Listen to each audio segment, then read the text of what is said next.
The Trumpet Daily is presented by Stephen Flurry. The program analyzes world news and history from a distinct perspective and compares current events to prophecies found in the Bible. The program also offers free educational publications, including the Trumpet News Magazine and books and booklets. The Trumpet Daily is produced at the Philadelphia Church of God's home campus in Edmond, Oklahoma, and its sister campus in Edstone, England. More information is available at thetrumpet.com.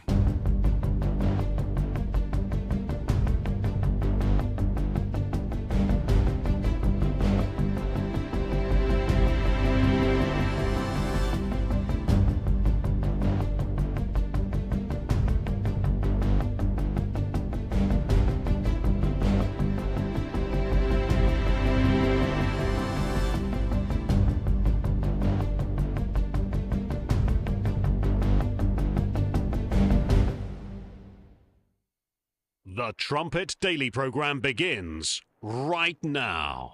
Today's world news, what it means, where it's taking us. I bring you the one and only possible message of world peace. This is a message of hope, tremendous hope. And he said unto me, you must prophesy again. The Trumpet Daily program begins right now. So, I have a story that just came out an hour ago, and as President Obama calls him very routinely, he calls him the supreme leader. Our president is calling the person who is really the boss in Iran supreme leader, and I look at people shaking their heads, they can't believe it. But it just came out a little while ago. He said Israel will not exist in 25 years. Think of that. He just said this. He also said very strongly, very, very strongly, that this is the end of our dealings with the United States. We want nothing more to do with them. We're not going to do anything right here. We made this deal. It's a phenomenal deal. We're not going to deal with the United States anymore. And that's what he just said. And this was a very short period of time ago. So, they rip us off, they take our money, they make us look like fools, and now they're back to being who they really are. They don't want Israel to survive. They will not let Israel survive with incompetent leadership like we have right now. Israel will not survive. We are led by very, very stupid people. Very, very stupid people. We cannot let it continue. We are a country that owes $19 trillion. We lose everywhere. We lose militarily. We can't beat ISIS. Give me a break. We can't beat anybody. Our vets are being treated horribly. It will change. President Trump in 2015, what a difference 10 years makes. You're listening to Stephen Flurry, and this is the Trumpet Daily. We appreciate you joining us on today's show. You can get to the live video stream of this program at trumpetdaily.com or at the Rumble channel, rumble.com/Trumpet Daily. Email the show if you like, td@thetrumpet.com. You know, it's interesting, too, about besides the, hey, they're nasty, these Iranians, and you've got Obama bowing down to them, calling him supreme leader. And then look at what they say. They want to destroy Israel. They say it all the time. Well, they're still saying it. Oh, yes. There's stories coming out even today about the Ayatollah saying, you can't do anything to stop us. He added a curse word in there. You can't do anything to stop us. They're just as nastier than they were 10 years ago. You go back and look at some of these clips from President Trump and when he was criticizing the JCPOA. I mean, it's as I was thinking this morning, it's amazing what you can do with just a clip of someone in their own words. They said it. Now, again, we all can make mistakes. We all change, as Steve Witkoff has said. But still, what a dramatic change And then, as you heard there too, at the end of that clip, I mean, he's talking about the $19 trillion debt. Well, today it's $37 trillion. 10 years later, we are on an unsustainable course, and it's going to end in a crash of epic proportions. There's no getting around it. We've been talking about it this week. The never-ending forever wars, the chaos, the darkness, the danger, perilous times. But what a flip-flop. This is President Trump 10 years on, so this is today, going on and on about reaching out to and working with our friends in Iran. Clip 19. We had some very good talks with Iran yesterday and today, and let's see what happens. But I think we could have some good news on the Iran front. Likewise with Hamas, we've had some very, very good talks with Iran, and I don't know if I'll be telling you anything good or bad over the next 2 days, but I have a feeling I might be telling you something good. We've had some real progress, serious progress. Likewise in Syria, which has seen so much misery and death, there is a new government that will hopefully succeed in stabilizing the country and keeping peace. That's why my administration has already taken the first steps toward restoring normal relations between the United States and Syria. I will be ordering the cessation of sanctions against Syria in order to give them a chance at greatness. How did you find the Syrian president? Right. I think very good. Young, attractive guy, tough guy. Strong past. Very strong past fighter. The president is someone who was considered a terrorist at one point, led a group that pled allegiance to al-Qaeda, and he then moved away from it. How do you ease lingering concerns about his motivations and past? I think people should look at the actions. Forget his statements, forget anyone else's statements. Look at the actions on the ground. Yeah, look at the fruits. Look at what they're doing. And that's really what President Trump was saying 10 years ago as he criticized the JCPOA. What is Obama doing? Why is Obama even calling him the supreme leader? They want to wipe Israel off the map. They've vowed to do so. Where's the quote? Well, you heard it there in the cold open. It really is stunning to see this kind of a turnaround. I played that clip for you last week where, you know, the reporter asked President Trump about, well, did you call Bibi and tell him to back off on any potential strike against Iran? And President Trump said, yeah, I did. I'll be honest, I did. I did do that. I'm putting the pressure on Bibi because we're about to make a deal. Making a deal with the devil, as Melanie Phillips has said.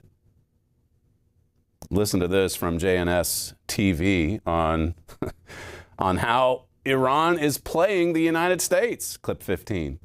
Alex, when I understand, when all is said and done, at this point, Iran is actually rejecting a proposed deal right now with the United States. Exactly. Even when Axios reports that there would be the allowance of maybe up to 3% enriched uranium, which is only useful for peaceful nuclear program. Now, Iran doesn't need any peaceful nuclear program. They're saddled with energy. They don't need a nuclear program for civilian uses.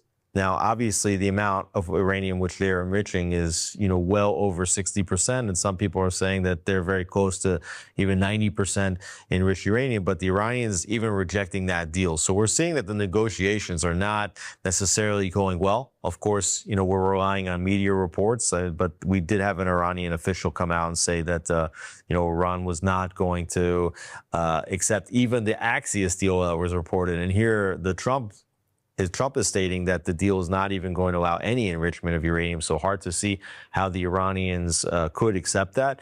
And I do believe that while the Iranians have a lot of time to play this negotiation out, and that's what they're trying to do, stall for time, make it take as long as possible, ultimately to wait the president of the United States out.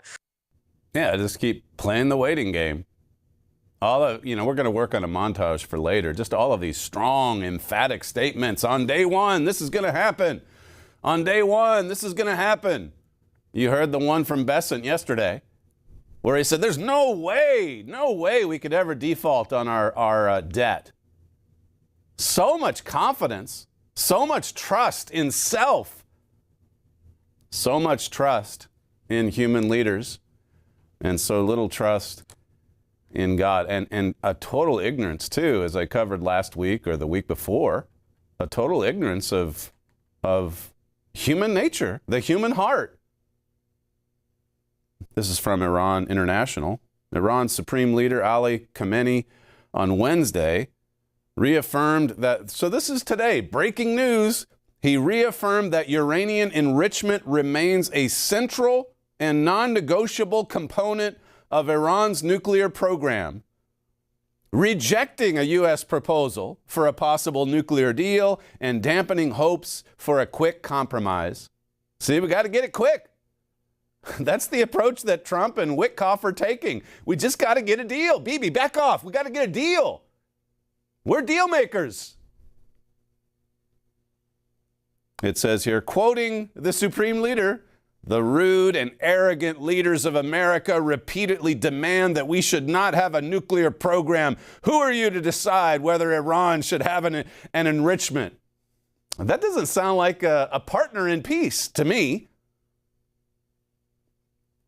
It says here, the U.S. nuclear proposal contradicts our nation's belief in self-reliance and the principle of we can, Khamenei added, referring to a core slogan of the Islamic Republic's founder, Ruhollah Khomeini. Speaking at Khomeini's mausoleum in southern Tehran, he added, the first word of the U.S. is that Iran should not have a nuclear industry and should rely on the United States. Our response to the U.S. nonsense is clear. They can't do a bleeping thing in the matter. They can't do anything to stop us. Does this sound like a partner that you want to sit down and negotiate with? And of course, the lead negotiator for the United States is Steve Witkoff. And we've played many of these clips before, but listen to clip 18. Well, the president has been very clear. He wants to solve this conflict diplomatically and with dialogue. I think he wants to deal with Iran with respect. He wants to build trust with them, if it's possible. And he's given all the signals. He's directly sent letters to the Supreme Leader. Hopefully that will be met positively by the Iranians. Without disrespecting them. We're here to see if we can solve this situation diplomatically and with dialogue. The first meeting was positive, constructive, compelling. I think anything can be solved with dialogue. I'm very loyal to the president, but I actually believe in his policy. I really do. I believe in his policy of attempting to settle the Iranian conflict through dialogue. First of all, that's a more permanent solution to that crisis than any other alternative. People do change. You at 55 are completely different than how you were at 35. That's for sure. And I say to myself, I'm a different person today at 68 years old. I'm not the person I knew 30 years ago. So maybe Jelani in Syria is a different guy. And you hear this all the time. You hear people say, no, we have to go treat that person with force. The Iranians are going to manipulate you in a dialogue, and so you're not going to be effective there. They may attempt to manipulate me. I don't think that they're going to be able to manipulate me. I think you have to know what Hamas wants, just to go back to your question. Yes. And then you've got to figure out what you can give them that allows them to walk out. Because that's what's needed here. I don't think that they are as ideologically locked in. They're not ideologically intractable. I never believe that, by the way. There are all kinds of ways for us to achieve our goals in this negotiation. In the case of the Qataris, they're criticized for not being well motivated. It's preposterous. They are well motivated. They're good, decent people. I think you have to. We trust the Qataris. If I didn't trust the Qataris, then that would be really problematic. Not meeting with Hamas. And Sheikh Mohammed, the Prime Minister of Qatar, is a good man. The best way to respond to criticism is to do good things. That's important. I think anything can be solved with dialogue. Peace derangement syndrome. The best way to respond to criticism is to do good things? What does that even mean? How could both sides be so far apart in their dialogue? I believe anything can be solved with dialogue. And there he is talking about, yeah, there's some positive developments. I think it's compelling. I think it's been constructive. And then for his part, the supreme leader says the arrogant, rude leaders of America repeatedly demand that we should not have a nuclear program. Who do you think you are? Are these two sides really sitting together? The U.S. presented a plan, a peace plan, just last Saturday in Oman. And so you have the partners in peace. You have the peacemakers. They're out in full force. And the Ayatollah, for his part, every single week, every weekend, whether it's in a sermon or before his parliament or whatever it's called, he says death to America, basically. Death to Israel. You can't stop us. We're going to enrich. And they are, as I covered yesterday. And then you see the U.S. negotiators begin to say, well, you know what? Maybe we can back off a little bit. And you can go ahead with some of the enrichment processes. This is President Trump, again, from 10 years ago, and he's talking about Obama's JCPOA deal with the mullahs, clip 12. So I've been doing deals for a long time. I've been making lots of wonderful deals, great deals. That's what I do. Never, ever, ever in my life have I seen any transaction so incompetently negotiated as our deal with Iran. And I mean never. Well, and at that time, we were calling it the worst foreign policy disaster in American history. That's the way my father described it. And you can see where it aligns pretty closely with what President Trump said there in 2015. But why the change, the dramatic change? What happened? All of a sudden, we feel like we can make peace with hardened terrorists, with state sponsors of terror, by just having some dialogue. Listen to Donald Trump. This is from 2017, clip 5. The defense of the West ultimately rests not only on means, but also on the will of its people to prevail and be successful and get what you have to have. The fundamental question of our time is whether the West has the will to survive. Do we have the confidence in our values to defend them at any cost? Do we have enough respect for our citizens to protect our borders? Do we have the desire and the courage to preserve our civilization in the face of those who would subvert and destroy it? We can have the largest economies and the most lethal weapons anywhere on earth. But if we do not have strong families and strong values, then we will be weak and we will not survive.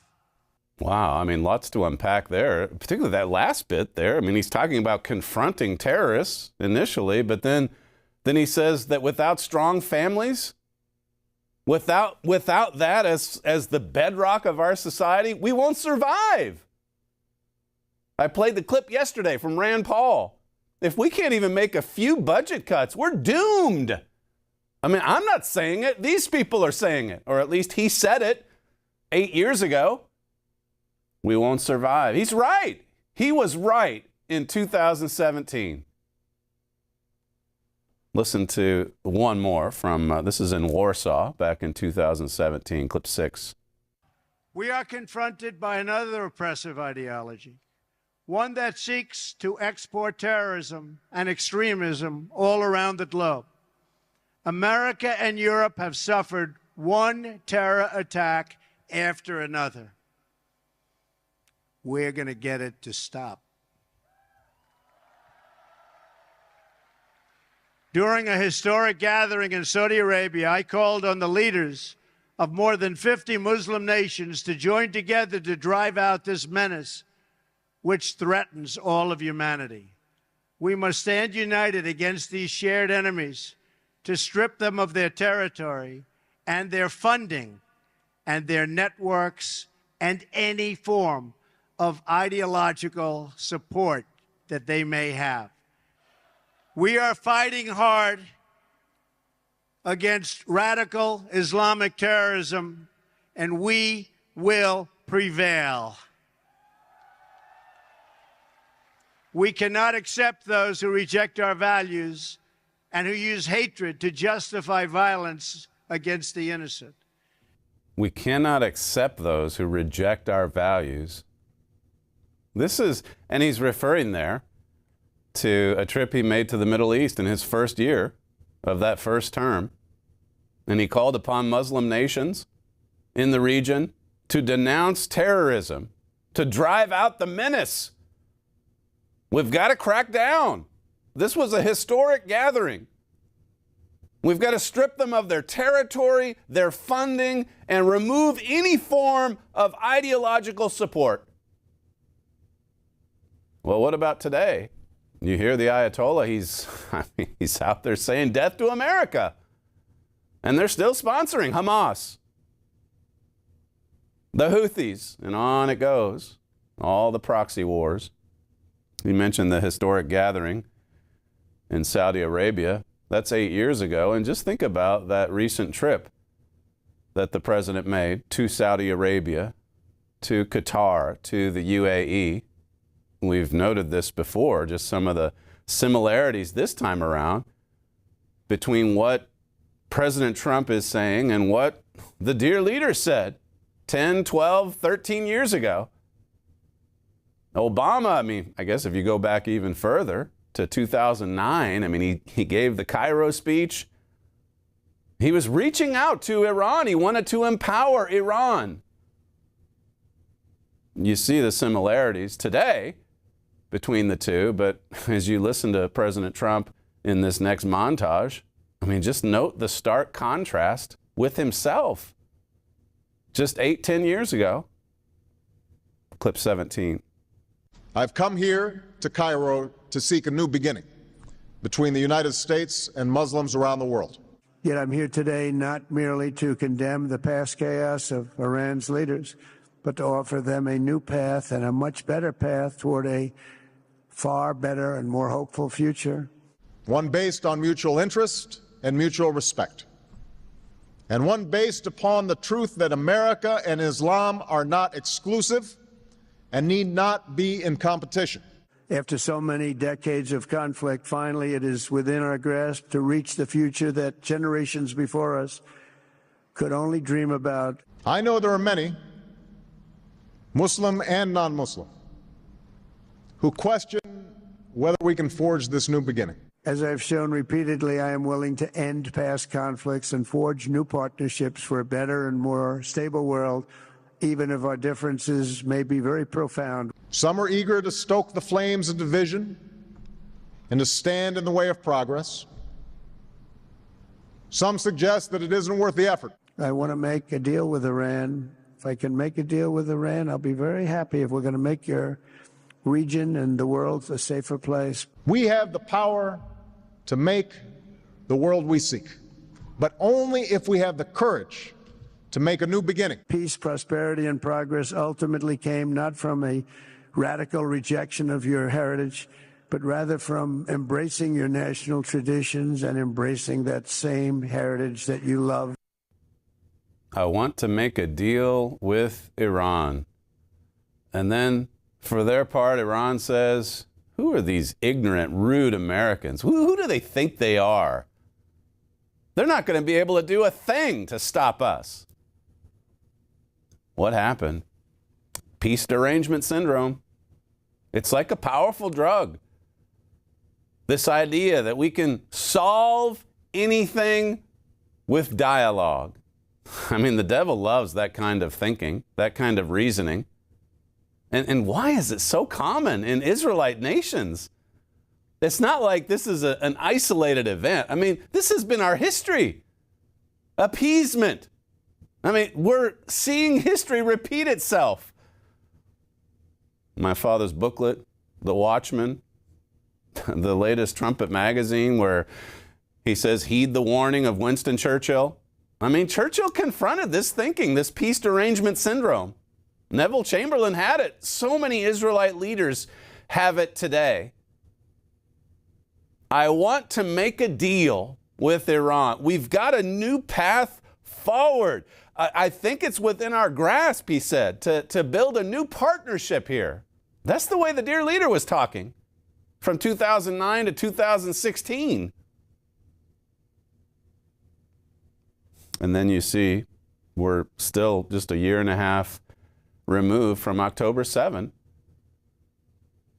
the worst massacre of Jews since the Holocaust. And yet now I guess it's just a distant memory.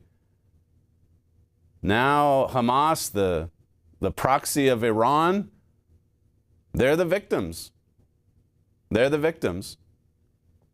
The war continues in Gaza, and Israel is being made really, the sympathy was only there for a few hours. Melanie Phillips brought this out last week in our interview. And today, the whole world is ganging up on Israel. And there's a lot of people in the White House that have President Trump's ear, that are filling his mind with this anti-Semitism, this anti-Israel positioning. Listen to Douglas Murray. He was on with Dr. Phil, clip 7. Isn't it extraordinary? Shouldn't it be disturbing to us that when the worst massacre of Jews since the Holocaust occurs, so many people in our society in America decide not to side with the victims after this era of saying believe all women and so on. They don't believe women if they've been raped and they're Israeli. Instead of saying that they're on the side of victims, on this occasion they find the victim and they pulverize them more.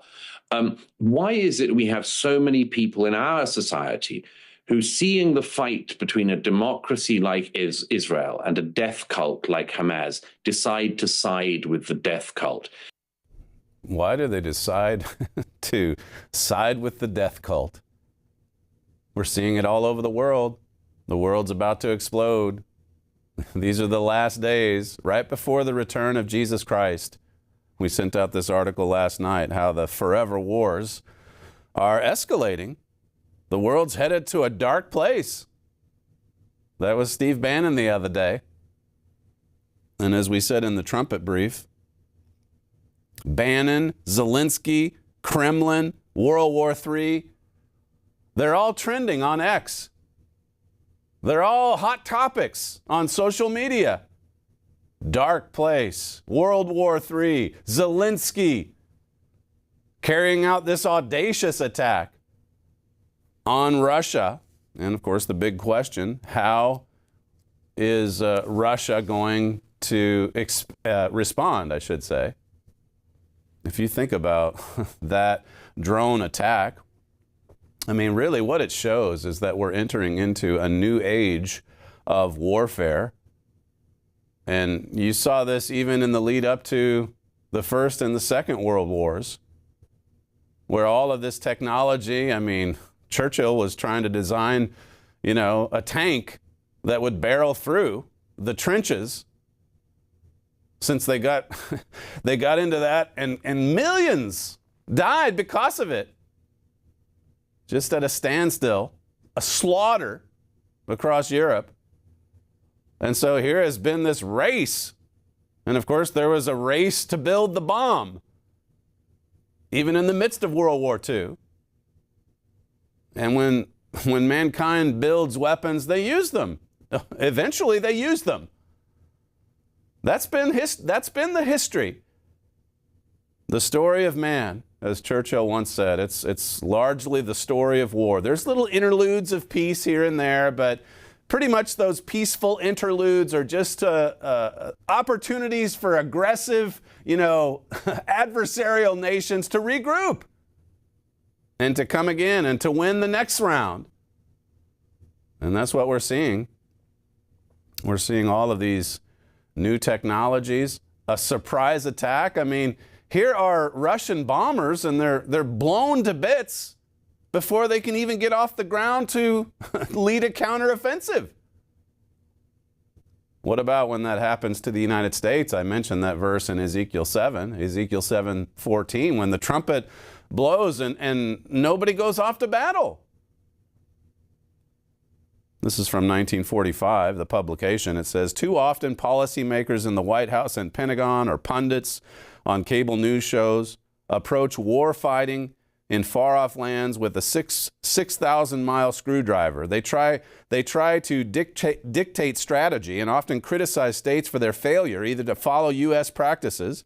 Many proponents of and participants in the Iraq and Afghanistan surge, for example, chide allies for not following that playbook without any sense of self-awareness that the surge appeared to sacrifice short-term quiet for long-term chaos in both Iraq and Afghanistan.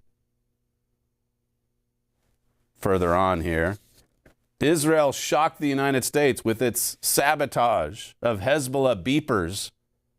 After years of planning with an imagination that the U.S. national security and intelligence bureaucracy lacks, it castrated Hezbollah, figuratively, and in many cases literally.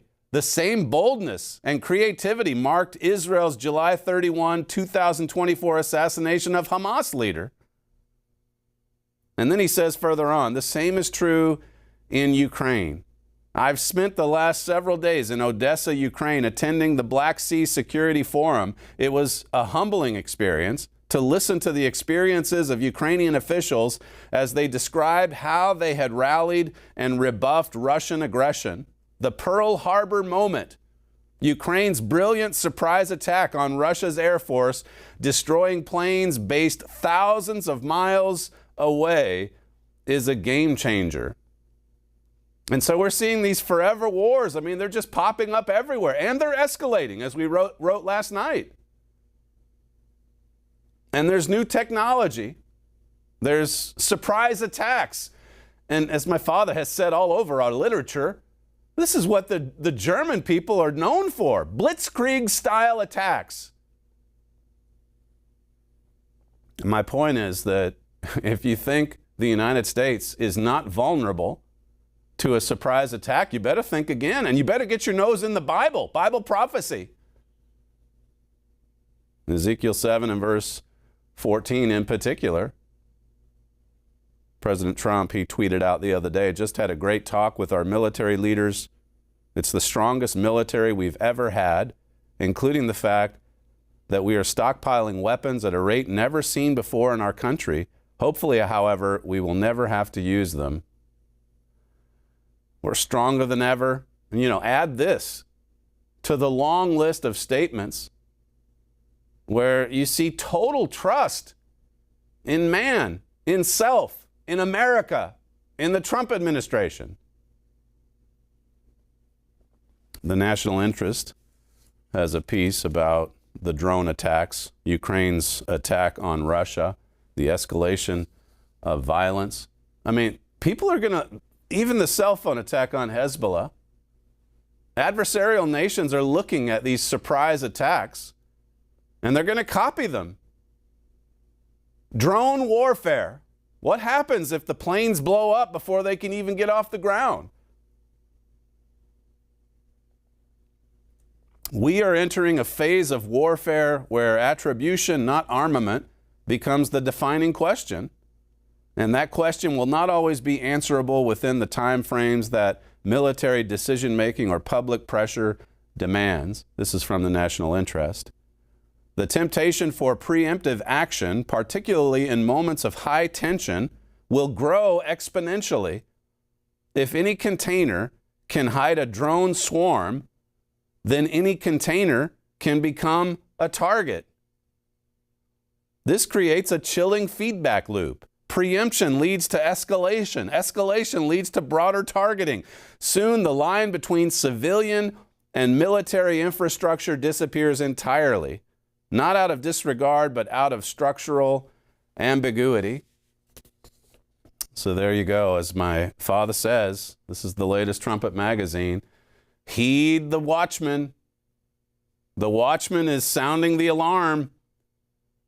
We're allowing our adversaries to rebuild their militaries, to increase their stockpile of weapons. I gave this to you yesterday, Churchill in 1936. Through our own folly and refusal to face realities and deal with evil tendencies while they were yet controllable, we've allowed brutal and intolerant forces to gain almost unchallenged supremacy in Europe and have placed ourselves in a position of weakness and peril. We've done this to ourselves. We are our own worst enemy. My father said, yet leaders in America and elsewhere won't identify and respond to these evil acts as evil. We're trying to appease our enemies. We're turning a blind eye to evil acts. We're talking about dialogue and good things and peace and new partners and breakthroughs, a new beginning, a new path. That's Obama speak right there. That's Obama. Says, if the wicked remain unrestrained, the infamous torture camps of World War II will become child's play compared to what is about to happen. Modern weaponry and technology could make Adolf Hitler's dream of eradicating every trace of Jewish blood reality. Nuclear war is bound to leave hundreds of millions, even billions dead. I mean, this is not they're talking about it on social media. World War III. What happens when the bombs start exploding? Many authorities say World Wars I and II were the greatest tragedies of the 20th century. My father says the worst catastrophe is that we failed to learn a lesson from Churchill's warning. Have we learned the lesson, or are we seeing history repeat itself? When we come back, we'll get into the divide between Elon Musk and President Trump. The Democrats worked so hard ever since this friendship formed to try to split it apart, to try to drive a wedge between Musk and Trump. And lo and behold, here come the Republicans who can't control spending, and they drive a wedge. Republicans, of course, Republicans in Congress who can't stop spending, driving a wedge between Musk and Trump. You're listening to Stephen Flurry, and this is the Trumpet Daily. We'll be right back. Daily news, Bible prophecy. See the connection on the Trumpet Daily. Are you feeling overwhelmed by the flood of news and information? You need something to sift the news and bring you only what matters most. You need the Trumpet Daily. You also need something to help you understand not just what's happening now, but what will happen next. You need the Trumpet Daily. Only the Trumpet Daily accurately matches daily news to precise Bible prophecies. Because Bible prophecy is the only tool up to the task of sifting the news down to what's important and showing you what will happen next. Join host Stephen Flurry every weekday. Go to trumpetdaily.com.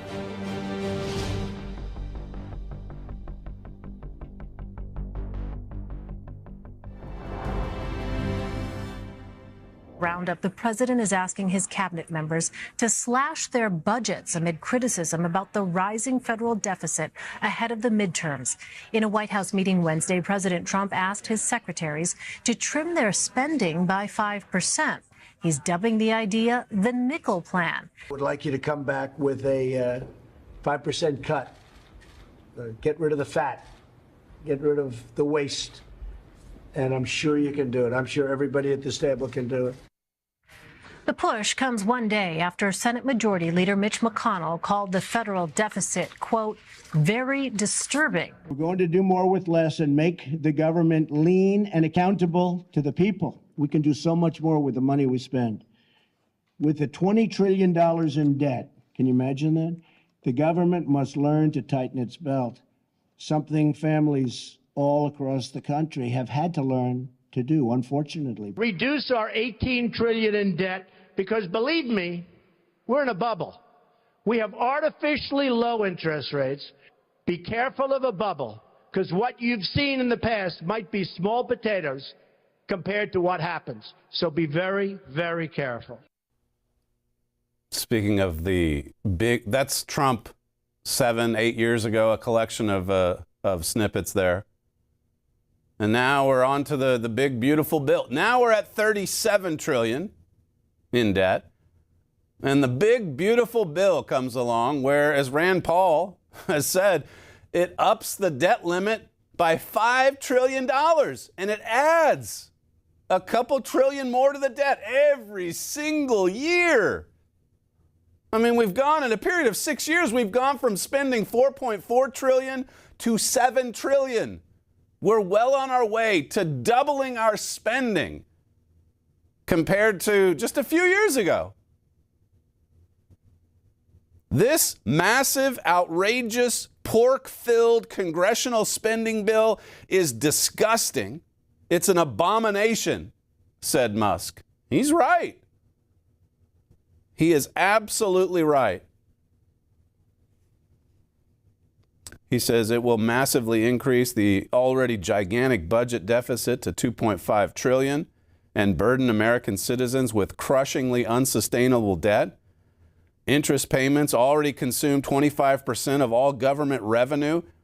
If the massive deficit spending continues, there will only be money for interest payments and nothing else. No Social Security, no medical, no defense, nothing. This immense level of overspending will drive America into debt slavery. That's where we're headed. He's exactly right. And President Trump evidently is furious that he would dare criticize the big, beautiful bill. It is big, but it's certainly not beautiful. It's ugly. It's, in a lot of ways, it's treasonous. This so-called big, beautiful bill. It's a disgusting abomination. And Musk said, shame on those who voted for it. You know you did wrong. You know it. That's the world's richest man. He knows a thing or two about making money, about saving money, about accumulating wealth. And it seems everyone in the swamp knows a thing or two about adding to the debt, spending money that you don't have, pork barrel spending, feeding the special interest groups with billions and billions of dollars. You know you did wrong. You know it. And you listen to Donald Trump from just a few years ago, and you have to think, well, surely he knows this. I mean, he has said that there's some things about the bill that aren't perfect, but come on. What was the whole point of Doge? What was the whole point of bringing Elon Musk into the White House for those 6 months? And now he's gone. And Congress has shown that they're utterly incapable of reducing spending, even by a tiny, tiny amount. It's impossible. They can't do it. Listen again to Donald Trump from years ago, clip 21. That he has. Very quickly here, the last question. Balancing the budget, it's the number one thing in our polls say Republicans say they want. How fast would you as a president balance the budget? And we're running out of time here. Well, I'd like to do it as quickly as possible, and I'll be able to cut far better than anybody else. I am very underleveraged. I have a great company. I have a tremendous income. And the reason I say that is not in a braggadocious way. It's because it's about time that this country had somebody running it that has an idea about money. When we have $20 trillion in debt, and our country's a mess. You know, it's one thing to have 20 trillion in debt and our roads are good and our bridges are good and everything's in great shape. We owe $20 trillion and we're a mess. We haven't even started. And we've spent $6 trillion in the Middle East, according to a report that I just saw. Whether it's 6 or 5, but it looks like it's 6. $6 trillion in the Middle East. We could have rebuilt our country twice. And it's really a shame. And it's politicians like Secretary Clinton that have caused this problem. Our country has tremendous problems. We're a debtor nation. And we're twice as bad today. That's where we are. And the big, beautiful bill, it just continues to kick the can down the road. The king of debt just adds more debt to the 37 trillion over at the Federalist. Sorry, this is the Spectator. It turns out there is no political will for shrinking the size of government. You know, Sundance and others make a big deal of, well, Elon Musk had these nefarious motives to begin with, and he's trying to split up the MAGA party. No, on this point, he's right. And Washington is wrong. They have been for decades. This is, I mean, the fruits are there for everyone to see. And he was pointing it out back in 2017, 18, 19. There was Donald Trump saying, listen, 20 trillion in debt. We're killing ourselves. Well, it was right then, and it's true today. Elon Musk rarely bites his tongue. Just ask the Treasury Secretary, who the tech billionaire branded a Soros agent. I'm sorry, but I just can't stand it anymore, Musk wrote. This massive, outrageous, pork-filled congressional spending bill is a disgusting abomination. Shame on those who voted for it. You know you did wrong. You know it. You know it's wrong. You know it's bad for your children. You know it's bad for oncoming generations. You know that at some point, it's all going to come crashing down. Psalm 37, verse 21 says, the wicked borrows and cannot pay back, but the righteous is generous and gives. The righteous has money or goods to give to others, to serve others with. But the wicked, they borrow and then they can't pay it back. There's, you know, it's not just the hardened terrorist in Gaza, in those Gaza tunnels. Those aren't the only wicked people on this earth. There's plenty of wickedness to go around. The wicked borrow, and they can't pay it back. That's where we are. Isn't it jarring to just hear some of those clips from just 7-8 years ago talking about 20 trillion in debt and we can't sustain it? Today it's 37 trillion. I mean, what happens when you get to 100 trillion or maybe 200 trillion? Do you just go on living the same prosperous lifestyle? Or eventually does everything come crashing down? I mentioned that verse yesterday, verse 9 of Hosea 13. Oh, Israel, you have destroyed yourself. You've done this to yourself. There it is, says this Spectator piece, the biggest inconsistency of Trump's agenda, finally said out loud by the person who can draw the most attention to it. Trump's big, beautiful bill is going to wipe out any savings made by Doge. And so Doge dies a painful death.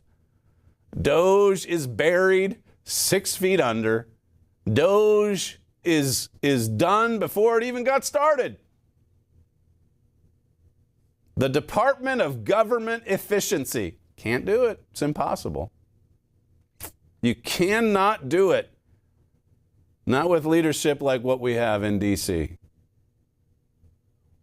It turns out, it says, there is no political will for shrinking the size of government. There's just no political will to do it. Even when they promise it, even when they say it repeatedly, we're going to balance it. We're going to make cuts. We're going to cut back 5% right across the board. And it never happens. They can't do it. Listen to Ron Johnson on the the beautiful bill and the escalating debt. Clip 1. Does what Elon said give you additional kind of help in your quest on this? Yeah, it certainly bolsters our case. He was in the inside. He showed us with President Trump how to do this, contract by contract, line by line. We have to do that forensic audit. We don't take the time. Again, we exempt most programs, focus on a couple, tweak and get a CBO score. That's really out of context. I mean, the context is all about $22 trillion in expected deficit. And by the way, that counts about $4 trillion of tax increase, which I don't want to incur. But if we don't incur that, you got to make up for about $4 trillion in revenue. How do you do that? So you actually look at the numbers, take the personalities out of it, take the invective out of it, take the insults out of it, look at the cold, hard facts. If you do that, you get depressed really fast, and hopefully it'll cause all of us to act. This is our one chance. This is our once-in-a-lifetime opportunity to reset government spending at a reasonable pre-pandemic level. We can't blow it. We can't count on winning another election, having another shot in 2027. This is our time. We have to take this seriously. They have one chance to just dial it back to pre-COVID levels, to 2020 levels or 2019. This is their shot. It says here, it turns out there's no political will for shrinking the size of government. The remit of DOGE was originally to cut $2 trillion from the federal government's budget deficit, an attempt to somewhat rebalance America's spending habits with the amount of revenue it actually raises. This was quickly watered down to $1 trillion as it became increasingly clear that there was no appetite among Team Trump to make cuts in controversial areas. Never mind what we said. I mean, we'll talk about it. Certainly we'll talk about it when there's an election that's approaching. But then once we win the election, if we do, then we'll just go back to business as usual. Spend, spend, spend. And then talk about tightening our belts. Talk about, fiscal responsibility. Talk about balanced budget.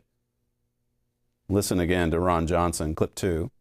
The bottom line is this is a budget reconciliation process pretty well devoid of actually talking about numbers. About the only number we heard out of the House was $1.5 trillion, which sounds like a lot until you put it in context of the CBO's 10-year projection of $89 trillion being spent, $22 trillion of projected deficit over the next 10 years. That's a $2.2 trillion deficit per year. Completely unsustainable, not even coming close to returning to a reasonable pre-pandemic level of spending. So, yeah, they talk about just cutting over the course of 10, 20 years. So we'll make tiny little cuts. And then as we get to those tiny cuts, even that, they can't bring themselves to do it. As I said, President Trump, the reports are that he's furious right now. Play clip 3. But I think the Elon Musk thing really caught the president by surprise. And I hear he is furious, but I think he's so smart to keep his powder dry because he just plays into what critics would have to say. The right can't get out of their own way. Instead, just you have a goal, pass it. Elon Musk is not in the Senate or the House. Don't worry about it. My father wrote at the Trumpet magazine. If you don't have a subscription, make sure that you call our operators and subscribe today. But this is back from 2013, where my father said, no nation has ever borrowed and printed money the way America has. He said that the issue ought to shock Americans to their senses, but most people are too involved in their sports and pleasures to notice. They don't care. They know nothing will change. So why get hot and bothered about it? My father says, I guarantee you America's financial problems will intensify until they get our full attention. The crisis is far bigger than just one candidate or political party. I mean, you see this. It's Democrats, Republicans, they all do it. So many of them are bought off. So many of them are trying to, raid the treasury before everything collapses, just like they did before the fall of Rome. It is only by obeying God, by applying His laws and principles of life, that we can bring real hope and joy into our lives. We do need real change to solve our problems. And even though we will go through some dark times, God will bring it to pass. We need to make real changes. As you heard Johnson say there, here's our chance. We have an opportunity to change this, to repent. But we can't do it. Like The Spectator says, we just don't have the will. We don't have the will to make the necessary changes. How did they put it at the start? Well, I can't find it offhand. And we're out of time. I took you a few seconds over. You're listening to the fastest moving hour in broadcasting, the Trumpet Daily. We appreciate you joining us on today's show, and we'll see you again tomorrow.